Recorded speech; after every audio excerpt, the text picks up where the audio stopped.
ਉਸ ਵਾਹਿਗੁਰੂ ਕਰੋ ਕਿਰਪਾ ਮਾਲਕ ਜੀ। ਸ਼ਬਦ ਵਿਚਾਰ ਕਰਵਾਓ ਸੱਚੇ ਪਾਤਸ਼ਾਹ, ਕਰਵਾਓ ਮੇਰੇ ਮਾਲਕ ਜੀ। ਵਾਹਿਗੁਰੂ। ਮਹੱਲਾ ਤੀਜਾ। ਨਾਨਕ ਹਰ ਨਾਮ ਜਿਨੀ ਆਰਾਧਿਆ, ਅਨ ਦਿਨ ਹਰ ਲਿਵਤਾਰ। ਮਾਇਆ ਬੰਦੀ ਖਸਮ ਕੀ ਤਿਨ, ਅੱਗੇ ਕਮਾਵੇ ਕਾਰ। ਪੂਰੇ ਪੂਰਾ ਕਰ ਛੋੜਿਆ, ਹੁਕਮ ਸਵਾਰਨ ਹਾਰ। ਗੁਰ ਪ੍ਰਸਾਦੀ ਜਿਨੀ ਬੁੱਝਿਆ, ਤਿਨ ਪਾਇਆ ਮੋਖ ਦਵਾਰ। ਵਾਹਿਗੁਰੂ। ਤੀਸਰੇ ਪਾਤਸ਼ਾਹ ਧੰਨ ਧੰਨ ਸ਼੍ਰੀ ਗੁਰੂ ਅਮਰਦਾਸ ਜੀ ਦੁਆਰਾ ਉਚਾਰਨ ਕੀਤਾ ਹੋਇਆ ਸ਼ਬਦ ਗੁਰੂ ਸਾਹਿਬ ਜੀ ਸਾਨੂੰ ਸਮਝਾਉਣਾ ਕਰ ਰਿਹਾ। ਕਹਿੰਦੇ ਨਾਨਕ ਹਰ ਨਾਮ ਜਿਨੀ ਆਰਾਧਿਆ, ਵਾਹਿਗੁਰੂ ਜੀ, ਅਨ ਦਿਨ ਹਰ ਲਿਵਤਾਰ। ਗੁਰੂ ਸਾਹਿਬ ਕਹਿੰਦੇ ਜਿਨ੍ਹਾਂ ਨੇ ਪਰਮਾਤਮਾ ਦੇ ਨਾਮ ਦਾ ਸਿਮਰਨ ਕੀਤਾ ਹੈ ਤੇ ਹਰ ਰੋਜ਼ ਪ੍ਰਭੂ ਨਾਲ ਸੁਰਤ ਜੋੜੀ ਹੈ, ਲਿਵਤਾਰ ਲਿਵ ਲਾਈ ਉਸ ਪਰਮਾਤਮਾ ਦੇ ਨਾਲ। ਜਿਨ੍ਹਾਂ ਨੇ ਸਵਾਸ ਗਿਰਾ ਸਿਮਰਿਆ ਹੈ ਪਰਮਾਤਮਾ ਨੂੰ। ਦੇਖੋ ਹੁਣ ਅਸੀਂ ਕਹਿ ਦਿੰਦੇ ਹਾਂ ਇੰਨਾ ਚਿਰ ਸਿਮਰਨ ਕਰੀਏ, ਇੰਨਾ ਚਿਰ ਬਾਣੀ ਪੜ੍ਹੀਏ। ਗੁਰੂ ਸਾਹਿਬ ਨੇ ਸਾਨੂੰ ਇੱਥੇ ਸਮਝਾਤਾ। ਗੁਰੂ ਸਾਹਿਬ ਕਹਿੰਦੇ ਸਵਾਸ ਗਿਰਾਸ ਤੂੰ ਕਰਨਾ ਹੈ, ਸਦਾ ਸੁਰਤ ਉਹਦੇ ਨਾਲ ਜੋੜਨੀ ਹੈ, ਲਿਵ ਲਾਉਣੀ ਉਹਦੇ ਨਾਲ, ਜਿਹੜੀ ਤਾਰ ਜੋੜਨੀ। ਆਪਾਂ ਜਿਵੇਂ ਕਹਿ ਦਿੰਦੇ ਤੇਰੀਆਂ ਤਾਂ ਤਾਰਾਂ ਜੁੜੀਆਂ ਲੱਗਦੀਆਂ, ਇਸ ਤਰ੍ਹਾਂ ਤਾਰ ਜੋੜਨੀ ਆ। ਲਿਵ ਆਪਾਂ ਜਿਵੇਂ ਕੋਈ ਬੰਦਾ ਬਹੁਤ ਸੁਰਤ ਨਾਲ ਕਿਤੇ ਸੁਰਤ ਜੋੜੀ ਬੈਠਾ ਹੋਵੇ, ਆਪਾਂ ਉਹਨੂੰ ਕਹਿ ਦਿੰਦੇ ਸੁਭਾਵਿਕ ਤੌਰ ਤੇ ਵੀ ਤੇਰੀ ਤਾਂ ਲਿਵ ਲੱਗ ਗਈ, ਲੱਗਦਾ ਕਿਤੇ। ਇਸ ਤਰ੍ਹਾਂ ਗੁਰੂ ਸਾਹਿਬ ਕਹਿੰਦੇ ਤੂੰ ਸਵਾਸ ਗਿਰਾ ਸਿਮਰਨਾ, ਲਿਵ ਲਾਉਣੀ, ਉਹਦੇ ਨਾਲ ਤਾਰ ਜੋੜਨੀ, ਉਹਦੇ ਨਾਲ ਸਵਾਸ ਸਵਾਸ ਉਹਦਾ ਸ਼ੁਕਰ ਕਰਨਾ, ਹਰ ਵਸਤ ਵਿੱਚ ਉਹਨੂੰ ਦੇਖਣਾ, ਹਰ ਪ੍ਰਾਣੀ ਵਿੱਚ ਉਹਨੂੰ ਦੇਖਣਾ, ਹਰ ਜ਼ਰੇ ਜ਼ਰੇ ਵਿੱਚ ਉਹਨੂੰ ਵੇਖਣਾ, ਉਸ ਪਰਮ ਪਿਤਾ ਪਰਮਾਤਮਾ ਨੂੰ।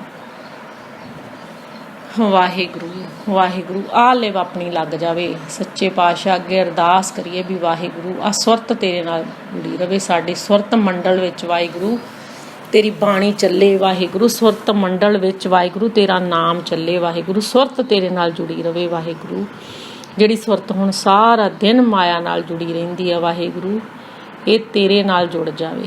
ਵਾਹਿਗੁਰੂ। ਤੇ ਗੁਰੂ ਸਾਹਿਬ ਕਹਿੰਦੇ ਫਿਰ ਕੀ ਹੋਊਗਾ ਜਦੋਂ ਤੁਹਾਡੀ ਲਿਵ ਸੁਰਤ ਪਰਮਾਤਮਾ ਨਾਲ ਜੁੜ ਗਈ। ਅਗਲੇ ਸ਼ਬਦ 'ਚ ਗੁਰੂ ਸਾਹਿਬ ਫਿਰ ਸਾਨੂੰ ਆਪ ਸਮਝਾਉਣਾ ਕਰਦੇ, ਮਾਇਆ ਬੰਦੀ ਖਸਮ ਕੀ ਤਿੰਨ ਅੱਗੇ ਕਮਾਵੇ ਕਾਰ। ਗੁਰੂ ਸਾਹਿਬ ਕਹਿੰਦੇ ਜਦੋਂ ਤੇਰੀ ਸੁਰਤ ਉਸ ਪਰਮਾਤਮਾ ਨਾਲ ਜੁੜ ਗਈ, ਤੇਰੀ ਲਿਵ ਲੱਗ ਗਈ, ਫਿਰ ਤੈਨੂੰ ਕੀ ਮਿਲੂਗਾ। ਗੁਰੂ ਸਾਹਿਬ ਕਹਿੰਦੇ ਮਾਲਕ ਪ੍ਰਭੂ ਦੀ ਦਾਸੀ ਮਾਇਆ ਫਿਰ ਉਹਦੀ ਸੇਵਾ ਕਰਨ ਲੱਗ ਜਾਂਦੀ ਹੈ।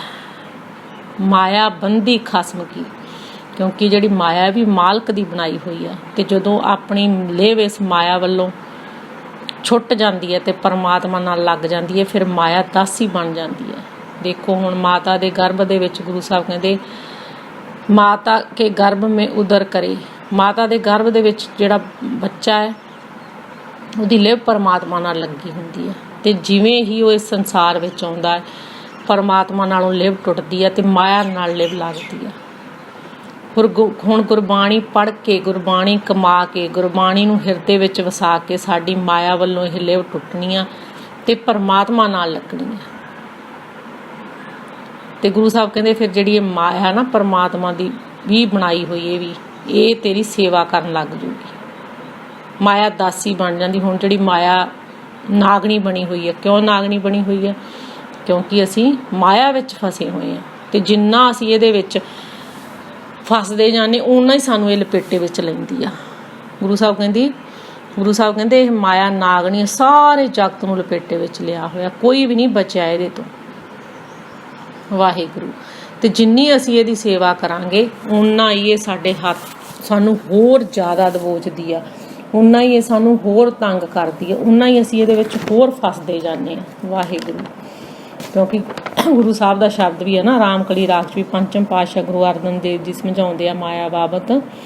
ਗੁਰੂ ਸਾਹਿਬ ਕਹਿੰਦੇ ਗੋਹ ਕਰ ਪਕਰੀ ਨਾ ਆਈ ਹਾਥ, ਪ੍ਰੀਤ ਕਰ ਚਾਲੀ ਨਾਹੀ ਸਾਥ। ਕਹੋ ਨਾਨਕ ਜੋ ਤਿਆਗ ਦਈ, ਤਬ ਉਹ ਚਰਨੀ ਆਏ ਪਈ। ਗੁਰੂ ਅਰਜਨ ਦੇਵ ਜੀ ਕਹਿੰਦੇ ਮੈਂ ਬਹੁਤ ਧਿਆਨ ਨਾਲ ਵੀ ਇਹ ਪਕੜੀ, ਬਹੁਤ ਧਿਆਨ ਨਾਲ, ਪਰ ਇਹ ਹੱਥ 'ਚ ਨਹੀਂ ਆਉਂਦੀ। ਪ੍ਰੀਤ ਕਰ ਚਾਲੀ ਨਾ ਹੀ ਸਾਥ। ਜਿੰਨੀ ਅਸੀਂ ਇਹਦੇ ਨਾਲ ਪ੍ਰੀਤ ਕਰਦੇ ਹਾਂ ਤਾਂ ਵੀ ਇਹ ਅੰਤਮ ਸਮੇਂ ਸਾਡੇ ਨਾਲ ਨਹੀਂ ਚੱਲਦੀ। ਜੇ ਅਸੀਂ ਮਾਇਆ ਨਾਲ ਬਹੁਤ ਪ੍ਰੀਤ ਪਾਉਂਦੇ ਹਾਂ ਅੰਤਮ ਸਮੇਂ ਤਾਂ ਇਹ ਮਾਇਆ ਨਾਲ ਨਹੀਂ ਜਾਂਦੀ। ਆ ਸਾਰੀ ਹੀ ਮਾਇਆ ਜੋ ਅੱਖਾਂ ਨਾਲ ਦਿਸਦੀ ਆ ਤੇ ਕੁਛ ਵੀ ਨਾਲ ਨਹੀਂ ਜਾਂਦਾ। ਪਰ ਅੱਗੇ ਗੁਰੂ ਸਾਹਿਬ ਕਹਿੰਦੇ ਕਹੋ ਨਾਨਕ ਜੋ ਤਿਆਗ ਦਈ। ਕਹਿੰਦੇ ਜਦੋਂ ਮੈਂ ਇਹਦੇ ਵੱਲੋਂ ਧਿਆਨ ਆਪਦਾ ਹਟਾ ਲਿਆ, ਮੈਂ ਇਹਦੇ ਵੱਲ ਧਿਆਨ ਨਹੀਂ ਦਿੱਤਾ, ਮੇਰੀ ਲਿਵ ਜਦੋਂ ਪਰਮਾਤਮਾ ਨਾਲ ਲੱਗ ਗਈ तब ਉਹ ਚਰਨੀ ਆਏ ਪਈ। ਕਹਿੰਦੇ ਫਿਰ ਇਹ ਮੇਰੇ ਚਰਨਾਂ ਵਿੱਚ ਆ ਪਈ, ਦਾਸੀ ਬਣ ਗਈ। ਹੁਣ ਜੋ ਪ੍ਰਭੂ ਦੇ ਭਗਤ ਹੁੰਦੇ ਉਹਨਾਂ ਦੀ ਮਾਇਆ ਦਾਸੀ ਬਣਦੀ ਹੈ। ਬਾਕੀ ਤਾਂ ਸਾਰੇ ਜਗਤ ਨੂੰ ਲਪੇਟੇ ਵਿੱਚ ਲਿਆ ਹੋਇਆ ਇਹਨੇ, ਕਿਸੇ ਨੂੰ ਨਹੀਂ ਬਖਸ਼ਿਆ ਇਹਨੇ। ਬਖਸ਼ਿਆ ਕਿਹਨੂੰ ਆ? ਜਿਨ੍ਹਾਂ ਦੀ ਲਿਵ ਪਰਮਾਤਮਾ ਨਾਲ ਲੱਗ ਗਈ। ਵਾਹਿਗੁਰੂ। ਜਿਨ੍ਹਾਂ ਨੇ ਸਵਾਸ ਗਿਰਾ ਸਿਮਰਨ ਕੀਤਾ, ਉਹਨਾਂ ਦੀ ਫਿਰ ਇਹ ਦਾਸੀ ਬਣ ਜਾਂਦੀ ਹੈ। ਪੂਰੇ ਪੂਰਾ ਕਰ ਛੋੜਿਆ ਹੁਕਮ ਸਵਾਰਨ ਹਾਰ। ਗੁਰੂ ਸਾਹਿਬ ਕਹਿੰਦੇ ਸਵਾਰਨ ਵਾਲੇ ਪ੍ਰਭੂ ਦੇ ਹੁਕਮ ਵਿੱਚ ਪੂਰੇ ਗੁਰੂ ਨੇ ਉਹਨਾਂ ਜੀਵਾਂ ਨੂੰ ਗੁਣਾਂ ਨਾਲ ਭਰਪੂਰ ਕਰ ਦਿੱਤਾ। ਵਾਹਿਗੁਰੂ। ਹੁਣ ਸਾਨੂੰ ਸਵਾਰਨ ਵਾਲਾ ਕੌਣ ਆ? ਗੁਰੂ। ਗੁਰੂ ਸਾਨੂੰ ਤਰਾਸ਼ਦਾ ਹੈ, ਗੁਰਬਾਣੀ ਸਾਨੂੰ ਤਰਾਸ਼ਦੀ ਹੈ, ਗੁਰੂ ਦਾ ਸ਼ਬਦ ਸਾਨੂੰ ਤਰਾਸ਼ਦਾ ਹੈ, ਸਾਡੇ ਜੀਵਨ ਨੂੰ ਸੁੰਦਰ ਬਣਾਉਂਦਾ ਹੈ। ਗੁਰਬਾਣੀ ਸਾਨੂੰ ਗੁਣ ਬਖਸ਼ਦੀ ਹੈ ਤੇ ਔਗਣ ਕੱਢਦੀ ਹੈ। ਅਸੀਂ ਕਹਿ ਦਿੰਦੇ ਨਾ ਇੰਨੇ ਪਾਠ ਕਰ ਲਓ ਜੀ, ਇੰਨੇ ਪਾਠ ਕਰਵਾ ਲਓ ਜੀ। ਜਦੋਂ ਅਸੀਂ ਪਾਠ ਕਰਵਾਉਣੇ ਆ ਸੰਗਤ ਜੀ, ਜਦੋਂ ਬਾਣੀ ਸਾਡੇ ਹਿਰਦੇ ਵਿੱਚ ਨਹੀਂ ਗਈ ਤੇ ਸਾਡੇ ਔਗਣ ਕਿਵੇਂ ਨਿਕਲਣਗੇ ਤੇ ਗੁਣ ਕਿਵੇਂ ਆਉਣਗੇ? ਗੁਰਬਾਣੀ ਅਸੀਂ ਆਪ ਪੜ੍ਹਨੀ ਆ ਤੇ ਆਪਣੇ ਲਈ ਪੜ੍ਹਨੀ ਆ, ਆਪਣੇ ਆਪ ਨੂੰ ਖੋਜਣਾ ਹੈ। ਖੋਜ ਕੇ ਆਪਣੇ ਆਪ ਨੂੰ ਗੁਰੂ ਸਾਹਿਬ ਕਹਿੰਦੇ ਪਰਮਾਤਮਾ ਦਾ ਤੇਰੇ ਨਾਲ ਮਿਲਾਪ ਹੋ ਜਾਊਗਾ ਤੇ ਅਸੀਂ ਆਪਣੇ ਆਪ ਨੂੰ ਹੀ ਖੋਜਣਾ। ਗੁਰੂ ਸਾਹਿਬ ਕਹਿੰਦੇ ਨਾ ਖੋਜਤ ਅੰਮ੍ਰਿਤ ਪੀਆ, ਖਿਮਾ ਗਹੀ ਮਨ ਸਤਿਗੁਰ ਦੀਆ। ਇਹਦਾ ਆਪਣੇ ਆਪ ਨੂੰ ਖੋਜ ਕੇ ਗੁਰੂ ਸਾਹਿਬ ਕਹਿੰਦੇ ਤੂੰ ਅੰਮ੍ਰਿਤ ਪੀਣਾ, ਆਪਣੇ ਆਪ ਨੂੰ ਖੋਜ ਕੇ। ਤੇ ਗੁਰਬਾਣੀ ਸਾਰੀ ਸਾਨੂੰ ਆਪਾ ਸਵਾਰਨ ਲਈ ਕਹਿੰਦੀ ਹੈ। ਬਾਬਾ ਫਰੀਦ ਜੀ ਵੀ ਕਹਿੰਦੇ ਆ ਨਾ, ਆਪਨੜੇ ਗਿਰਵਾਨ ਮੇ ਸਿਰ ਨੀਵਾ ਕਰ ਦੇਖ। ਫਰੀਦਾ ਜੇ ਤੂੰ ਅਕਲ ਲਤੀਫ ਹੈ, ਕਾਲੇ ਲਿਖ ਨਾ ਲੇਖ, ਆਪਨੜੇ ਗਿਰਵਾਨ ਮੇ ਸਿਰ ਨੀਵਾ ਕਰ ਦੇਖ। ਬਾਬਾ ਫਰੀਦ ਜੀ ਕਹਿੰਦੇ ਆਪਣੇ ਆਪ ਨੂੰ ਦੇਖ, ਆਪਣੇ ਆਪ ਨੂੰ ਪਛਾਣ। ਗੁਰੂ ਸਾਹਿਬ ਕਹਿੰਦੇ ਸਾਰੀ ਗੁਰਬਾਣੀ ਵਿੱਚ ਆਪਣੇ ਆਪ ਨੂੰ ਕਹੋ ਨਾਨਕ ਬਿਨ ਆਪਾ ਚੀਨੇ, ਮਿਟੇ ਨਾ ਭਰਮ ਕੀ ਕਾਈ। ਜਿੰਨਾ ਚਿਰ ਤੂੰ ਆਪਣੇ ਆਪ ਨੂੰ ਨਹੀਂ ਸਵਾਰਦਾ, ਆਪਣੇ ਔਗਣ ਨਹੀਂ ਕੱਢਦਾ, ਆਪਣੇ ਔਗਣ ਨਹੀਂ ਤੈਨੂੰ ਦਿਖਦੇ, ਉਹਨਾਂ ਚਿਰ ਤੇਰੇ ਅੰਦਰ ਗੁਣ ਨਹੀਂ ਆ ਸਕਦੇ। ਤੇ ਗੁਰੂ ਸ਼ਬਦ ਗੁਰੂ ਆਪਾਂ ਨੂੰ ਸਵਾਰਦਾ, ਆਪਣੇ ਜੀਵਨ ਨੂੰ ਸਵਾਰਦਾ। ਗੁਰੂ ਸਾਹਿਬ ਕਹਿੰਦੇ ਗੁਰ ਪ੍ਰਸਾਦੀ ਜਿਨੀ ਬੂਝਿਆ, ਤਿਨ ਪਾਇਆ ਮੋਖ ਦਵਾਰ। ਹੁਣ ਗੁਰੂ ਸਾਹਿਬ ਕਹਿੰਦੇ ਗੁਰੂ ਦੀ ਕਿਰਪਾ ਨਾਲ ਜਿਨ੍ਹਾਂ ਨੇ ਇਸ ਭੇਤ ਨੂੰ ਸਮਝ ਲਿਆ ਉਹ ਮੁਕਤ ਹੋ ਗਏ, ਉਹਨਾਂ ਨੇ ਮੁਕਤੀ ਪਾ ਲਈ। ਮੁਕਤੀ ਕਿੱਥੋਂ ਪਾਈ? 5 ਵਿਕਾਰਾਂ ਤੋਂ। ਕਹਿੰਦੇ ਜਿਨ੍ਹਾਂ ਨੇ ਇਹ ਭੇਤ ਨੂੰ ਸਮਝ ਲਿਆ ਵੀ ਅਸੀਂ ਆਪਣੇ ਆਪ ਨੂੰ ਸਵਾਰਨਾ ਹੈ, ਅਸੀਂ ਆਪਣੇ ਆਪ ਨੂੰ ਦੇਖਣਾ ਹੈ, ਅਸੀਂ ਆਪਣੇ ਆਪ ਨੂੰ ਚੈੱਕ ਕਰਨਾ ਹੈ, ਉਹਨਾਂ ਨੂੰ ਗੁਰੂ ਸ਼ਬਦ ਨੇ ਸਵਾਰ ਦਿੱਤਾ। ਉਹਨਾਂ ਦਾ ਜੀਵਨ ਸੋਹਣਾ ਬਣ ਗਿਆ ਤੇ ਉਹਨਾਂ ਦੇ 5 ਵਿਕਾਰਾਂ ਵੱਲੋਂ ਮੁਕਤੀ ਹੋ ਗਈ। ਵਾਹਿਗੁਰੂ। ਜੋ ਕਿ ਅਸੀਂ ਜਿਉਂਦੇ ਜੀ ਪ੍ਰਾਪਤ ਕਰਨੀ ਹੈ। ਵਾਹਿਗੁਰੂ। ਵਾਹਿਗੁਰੂ।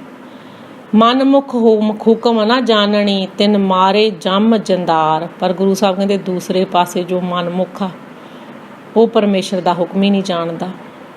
ਉਹਨੂੰ ਪਤਾ ਹੀ ਨਹੀਂ ਪਰਮੇਸ਼ਰ ਕੀ ਆ, ਪਰਮੇਸ਼ਰ ਦਾ ਹੁਕਮ ਕੀ ਹੁੰਦਾ ਹੈ। ਉਹ ਆਪਣੀ ਮਨ ਦੀ ਮੱਤ ਉੱਤੇ ਹੀ ਚੱਲਦਾ ਹੈ ਤੇ ਵਾਰ ਵਿਸ਼ੇ ਵਿਕਾਰਾਂ ਦੀ ਜ਼ਹਿਰ ਖਾਂਦਾ। ਤੇ ਗੁਰੂ ਸਾਹਿਬ ਕਹਿੰਦੇ ਜ਼ਾਲਮ ਜੰਮ ਉਹਨੂੰ ਦੰਡ ਦਿੰਦੇ ਆ। ਹੁਣ ਜੰਮ ਕੌਣ ਆ ਸੰਗਤ ਜੀ? ਜੋ ਸਾਨੂੰ ਜਿਉਂਦੇ ਜੀ ਹੀ ਮਾਰ ਰਹੇ ਆ। ਆਹ 5 ਵਿਕਾਰ ਆ, ਜਿਹੜੇ 5 ਚੋਰ ਆ ਜੋ ਸਾਡਾ ਆਤਮਿਕ ਧਨ ਲੁੱਟ ਰਹੇ ਆ। ਗੁਰੂ ਸਾਹਿਬ ਕਹਿੰਦੇ ਇਹ ਮਨਮੁਖ ਹੁੰਦੇ ਜਿਹੜੇ ਉਹਨਾਂ ਨੂੰ ਇਹ 5 ਵਿਕਾਰ ਦੰਡ ਦਿੰਦੇ ਆ। ਤੇ ਸਦਾ ਮਨਮੁਖ ਆ ਜਿਹੜਾ ਇਹਨਾਂ ਵਿਕਾਰਾਂ ਦੇ ਹੱਥੋਂ, ਇਹਨਾਂ ਜਮਾਂ ਦੇ ਹੱਥੋਂ ਸਜ਼ਾ ਭੁਗਤਦਾ ਹੈ। ਇਹ ਮਨ ਭੁਗਤਦਾ ਆਪਣਾ ਸਜ਼ਾ। ਵਾਹਿਗੁਰੂ। ਵਾਹਿਗੁਰੂ। ਵਾਹਿਗੁਰੂ। ਤੇ ਬਚਾਉਣ ਵਾਲਾ ਉਹ ਮਾਲਕ ਹੈ ਪਰਮਾਤਮਾ। ਜੇ ਉਹਦੀ ਸ਼ਰਨ ਵਿੱਚ ਪਵਾਂਗੇ ਤਾਂ ਇਹਨਾਂ ਜਮਾਂ ਦੀ ਮਾਰ ਤੋਂ ਬਚ ਜਾਵਾਂਗੇ। ਗੁਰੂ ਸਾਹਿਬ ਕਹਿੰਦੇ ਗੁਰਮੁਖ ਜਿਨੀ ਆਰਾਧਿਆ, ਤਿਨੀ ਤਰਿਆ ਭਉ ਜਲ ਸੰਸਾਰ। ਸਭ ਅਵਗੁਣ ਗੁਣੀ ਮਿਟਾਇਆ, ਗੁਰ ਆਪੇ ਬਖਸ਼ਣਹਾਰ।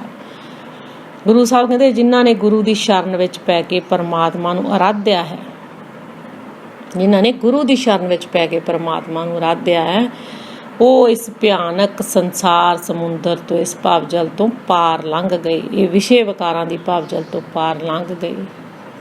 ਪਰਮਾਤਮਾ ਦਾ ਨਾਮ ਹਿਰਦੇ ਵਿੱਚ ਵਸਾ ਕੇ ਜਿਨ੍ਹਾਂ ਨੇ ਪਰਮਾਤਮਾ ਦੇ ਨਾਮ ਦਾ ਜਹਾਜ਼ ਤਿਆਰ ਕਰ ਲਿਆ, ਬੇੜਾ ਤਿਆਰ ਕਰ ਲਿਆ, ਜਿਨ੍ਹਾਂ ਨੇ ਆਪਣੇ ਕਰਮਾਂ ਦਾ ਭਾਰ ਹੌਲਾ ਕਰ ਲਿਆ, ਜਿਨ੍ਹਾਂ ਨੇ 5 ਵਿਕਾਰਾਂ ਤੋਂ ਮੁਕਤੀ ਪਾ ਲਈ, ਉਹ ਇਸ ਭਾਵ ਜਲ ਤੋਂ ਪਾਰ ਲੰਘਣਗੇ। ਕਿਉਂਕਿ ਮਨ ਤਾਂ ਪਹਿਲਾਂ ਹੀ ਬਹੁਤ ਮੈਲਾ ਹੈ, ਪਹਿਲਾਂ ਹੀ ਬਹੁਤ ਕਰਮਾਂ ਦੀ ਆਪਣਿਆਂ ਦੀ ਪਿਛਲੇ ਕਰਮਾਂ ਦੀ ਬਹੁਤ ਵੱਡੀ ਪੰਡ ਆਪਾਂ ਚੱਕੀ ਫਿਰਦੇ ਹਾਂ, ਅਤੇ ਗੁਰੂ ਸਾਹਿਬ ਨੇ ਆ ਜਨਮ ਦਿੱਤਾ ਆਪਾਂ ਨੂੰ ਇਹ ਪੰਡ ਹੌਲੀ ਕਰਨ ਲਈ। ਪਰ ਜਿਹੜਾ ਮਨਮੁੱਖ ਆ, ਗੁਰੂ ਸਾਹਿਬ ਕਹਿੰਦੇ ਉਹ ਹੋਰ ਮੈਲ ਇਕੱਠੀ ਕਰਦਾ, ਹੋਰ ਮੈਲਾਂ ਦੀਆਂ ਮੈਲਾਂ, ਪੰਡਾਂ ਦੀਆਂ ਪੰਡਾਂ ਇਕੱਠੀਆਂ ਕਰਕੇ ਇੱਥੋਂ ਲੈ ਜਾਂਦਾ, ਅਤੇ ਇਸ ਭਾਜਲ ਵਿੱਚ ਡੁੱਬ ਕੇ ਹੀ ਮਰ ਜਾਂਦਾ ਹੈ। ਅਤੇ ਜੋ ਗੁਰਮੁਖ ਹੈ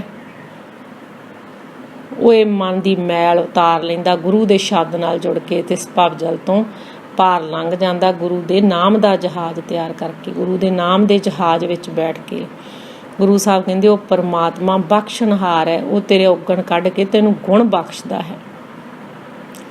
ਜੋ ਵੀ ਗੁਰੂ ਦੀ ਸ਼ਰਨ ਵਿੱਚ ਪੈਂਦਾ, ਗੁਰੂ ਉਹਨੂੰ ਸਵਾਰ ਦਿੰਦਾ, ਉਹਦੇ ਜੀਵਨ ਨੂੰ ਸੁੰਦਰ ਬਣਾ ਦਿੰਦਾ, ਉਹਨੂੰ ਸੋਹਣਾ ਬਣਾ ਦਿੰਦਾ, ਉਹਨੂੰ ਗੁਰੂ ਦੇ ਸ਼ਬਦ ਦੇ ਨਾਲ ਹੀ ਆਪਣੇ ਮਨ ਦਾ ਸ਼ਿੰਗਾਰ ਹੋਣਾ। ਸੰਗਤ ਜੀ, ਔਗਣ ਨਿਕਲਣੇ ਆ ਅਤੇ ਗੁਣ ਆਉਣੇ ਆ ਆਪਣੇ ਅੰਦਰ। ਗੁਰਬਾਣੀ ਪੜ੍ਹ ਕੇ ਸਾਡੇ ਔਗਣ ਨਿਕਲਣੇ ਚਾਹੀਦੇ ਆ ਅਤੇ ਗੁਣ ਆਉਣੇ ਚਾਹੀਦੇ। ਸਾਡੇ ਸੁਭਾਵਾਂ ਵਿੱਚ, ਸਾਡੇ ਜੀਵਨ ਵਿੱਚ ਤਬਦੀਲੀ ਆਉਣੀ ਚਾਹੀਦੀ ਹੈ। ਪਤਾ ਲੱਗੇ ਵੀ ਅਸੀਂ ਗੁਰਬਾਣੀ ਪੜ੍ਹਦੇ ਹਾਂ, ਗੁਰਬਾਣੀ ਕਮਾਉਂਦੇ ਹਾਂ, ਗੁਰਬਾਣੀ ਨੂੰ ਜ਼ਿੰਦਗੀ ਵਿੱਚ ਲਾਗੂ ਕਰਦੇ ਹਾਂ। ਅਸੀਂ ਗੁਰੂ ਦੇ ਅਸਲੀ ਸਿੱਖ ਬਣੀਏ। ਗੁਰੂ ਦਾ ਸਿੱਖ ਹੈ ਜੋ ਗੁਰੂ ਤੋਂ ਸਿੱਖਿਆ ਹੋਇਆ, ਗੁਰਬਾਣੀ ਮੁਤਾਬਕ ਜੋ ਚੱਲਿਆ ਹੋਇਆ, ਉਹ ਗੁਰਸਿੱਖ ਹੈ। ਅਤੇ ਗੁਰੂ ਸਾਹਿਬ ਕਹਿੰਦੇ ਜੋ ਦਿਸੇ ਗੁਰਸਿੱਖੜਾ ਤਿਨਕੇ ਨਿਵ ਨਿਵ ਲਾਗਿਓ ਪਾਏ ਜੀਓ। ਜੋ ਗੁਰੂ ਦਾ ਸਿੱਖ ਹੈ, ਸਾਰਾ ਸੰਸਾਰ ਉਹਦੇ ਪੈਰਾਂ ਵਿੱਚ ਲੱਗਣਾ ਚਾਹੁੰਦਾ, ਪਰ ਅਸਲੀ ਗੁਰਸਿੱਖ ਬਣੀਏ, ਗੁਰਮੁਖ ਬਣੀਏ। ਵਾਹਿਗੁਰੂ ਤੇਰੇ ਜਨ ਬਣੀਏ, ਭਗਤ ਬਣੀਏ, ਸੇਵਕ ਬਣੀਏ। ਵਾਹਿਗੁਰੂ ਤੇਰੀ ਕਿਰਪਾ ਦੇ ਨਾਲ ਹੀ, ਵਾਹਿਗੁਰੂ ਤੇਰੀ ਕਿਰਪਾ ਦੇ ਨਾਲ ਸੱਚੇ ਪਾਤਸ਼ਾਹ ਸਾਡੇ ਔਗਣ ਕੱਢੋ ਵਾਹਿਗੁਰੂ, ਅਤੇ ਸਾਨੂੰ ਗੁਣ ਬਖਸ਼ੋ ਵਾਹਿਗੁਰੂ, ਗੁਣ ਬਖਸ਼ੋ ਵਾਹਿਗੁਰੂ। ਜਿੱਥੇ ਗੁਰੂ ਸਾਹਿਬ ਕਹਿੰਦੇ ਨਾ, ਸੱਜਣ ਸੇਈ ਨਾਲ ਮੈਂ ਚੱਲਦਿਆਂ ਨਾਲ ਚਲਨ, ਜਿੱਥੇ ਲੇਖਾ ਮੰਗੀਏ ਤਿੱਥੇ ਖੜੇ ਤੇ ਸਨ। ਆਹ ਚੰਗੇ ਗੁਣ ਗੁਰੂ ਸਾਹਿਬ ਕਹਿੰਦੇ ਜਿੱਥੇ ਵੀ ਤੂੰ ਜਾਵੇਂਗਾ ਤੇਰੇ ਨਾਲ ਜਾਣਗੇ, ਇਹ ਸੱਜਣ ਬਣਨਗੇ ਤੇਰੇ, ਮਿੱਤਰ ਬਣਨਗੇ ਤੇਰੇ। ਵਾਹਿਗੁਰੂ। ਪਰ ਗੁਰੂ ਸਾਹਿਬ ਕਹਿੰਦੇ ਸਾਰਾ ਜਗਤਾ ਜੋ ਔਗਣ ਇਕੱਠੇ ਕਰ ਰਿਹਾ, ਲੋਕ, ਗੁਰੂ ਸਾਹਿਬ ਕਹਿੰਦੇ ਨਾ, ਲੋਕ ਆਪ ਗੁਣਾ ਕੀ ਬੰਨੇ ਗਾਂਠੜੀ, ਗੁਣ ਨਾ ਵਿਹਾਜੇ ਕੋਈ, ਗੁਣ ਕਾ ਗਾਹਕ ਨਾਨਕਾ ਵਿਰਲਾ ਕੋਈ ਹੋਈ। ਗੁਰੂ ਸਾਹਿਬ ਕਹਿੰਦੇ ਸਾਰਾ ਸੰਸਾਰ ਔਗਣਾਂ ਦੀਆਂ ਗਠੜੀਆਂ ਬੰਨ੍ਹ ਕੇ ਇੱਥੋਂ ਤੁਰ ਜਾਂਦਾ, ਗੁਣ ਤਾਂ ਕੋਈ ਵਿਹਾਜਦਾ, ਗੁਣ ਕਾ ਗਾਹਕ ਨਾਨਕਾ ਵਿਰਲਾ ਕੋਈ ਹੋਏ। ਗੁਰੂ ਸਾਹਿਬ ਕਹਿੰਦੇ ਵਿਰਲਾ ਕੋਈ, ਤੇ ਵਾਹਿਗੁਰੂ ਸਾਨੂੰ ਵਿਰਲਿਆਂ ਦੀ ਟੀਮ ਵਿੱਚ ਲੈ ਕੇ ਆਓ। ਵਾਹਿਗੁਰੂ ਵਿਰਲਿਆਂ ਵਾਲੀ ਟੀਮ ਵਿੱਚ ਲਿਆਓ। ਵਾਹਿਗੁਰੂ ਸਾਡੇ ਔਗਣ ਕੱਢੋ, ਅਸੀਂ ਪਾਪੀਆਂ ਵਿਕਾਰੀਆਂ। ਵਾਹਿਗੁਰੂ ਔਗਣਾਂ ਦੇ ਭਰੇ ਹਾਂ, ਜੇਤਾ ਸਮੁੰਦ ਸਾਗਰ ਨੀਰ ਭਰਿਆ, ਤੇਤੇ ਆਵਗੁਣ ਹਮਾਰੇ। ਵਾਹਿਗੁਰੂ ਇੰਨੇ ਔਗਣਾਂ ਸਾਡੇ, ਵਾਹਿਗੁਰੂ ਸਾਨੂੰ ਗੁਣ ਬਖਸ਼ੋ, ਗੁਰਬਾਣੀ ਕਮਾਉਣੀ ਆ ਜਾਵੇ, ਜ਼ਿੰਦਗੀ ਵਿੱਚ ਲਾਗੂ ਕਰਨੀ ਆ ਜਾਵੇ। ਵਾਹਿਗੁਰੂ ਸਾਨੂੰ ਨਾਮ ਦੀ ਦਾਤ ਬਖਸ਼ੋ। ਵਾਹਿਗੁਰੂ ਸਵਾਸ ਗਿਰਾ ਸਿਮਰਨ ਬਖਸ਼ ਮਾਲਕਾ। ਵਾਹਿਗੁਰੂ। ਹਾਂਜੀ ਸੰਗਤ ਜੀ, ਗੁਰਬਾਣੀ ਪੜ੍ਹਦਿਆਂ ਵਿਚਾਰ ਕਰਦਿਆਂ ਬੇਅੰਤ ਪੁਰਨਾ ਹੋ ਜਾਂਦੀਆਂ। ਗੁਰੂ ਸੰਗਤ ਬਖਸ਼ਣ ਯੋਗ ਹੈ, ਬਖਸ਼ ਦੇਣਾ ਸਹੀ ਪਿਆਰੇ ਮੇਲ, ਜਿੰਨਾ ਮਿਲਿਆ ਤੇਰਾ ਨਾਮ ਚਿਤ ਆਵੇ। ਵਾਹਿਗੁਰੂ ਜੀ ਕਾ ਖਾਲਸਾ, ਵਾਹਿਗੁਰੂ ਜੀ ਕੀ ਫਤਿਹ।